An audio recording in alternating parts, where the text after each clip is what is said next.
Hi there, I'm Dr. Yvonne Ling, naturopathic doctor with your downtown doula.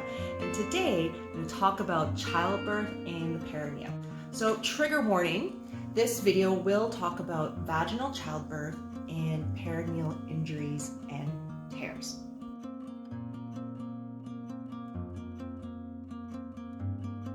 And perhaps you already know this, that one of the top fears of childbirth is the possibility of having a perineal injury.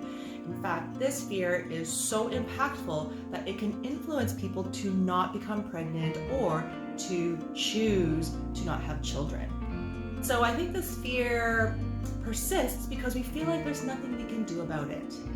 Well, I'm happy to tell you that there are things you can do to help reduce your chance of developing a perineal injury. The top factor that can influence this will surprise you.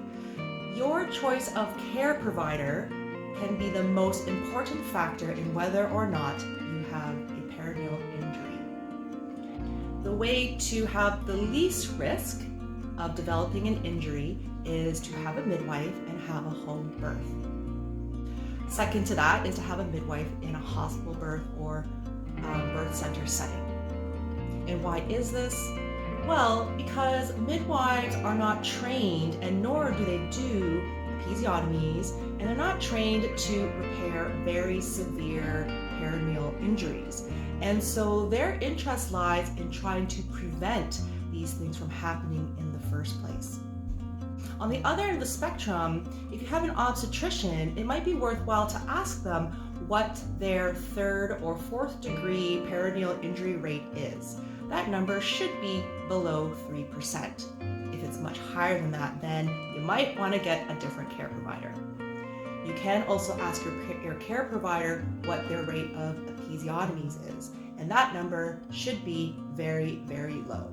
Fortunately, here in Toronto, in the Greater Toronto Area, most of the hospitals have a no routine episiotomy policy, which is great to know. If you like this bit of information and want to learn more about how you can affect your risk of developing a perineal injury, then why don't you like us and come and visit our website at yourdowntowndoula.com, as I've got a couple blog posts there that talks about this very discussion, including a personal account of my experience getting a second degree perineal injury. Have a great day and take care.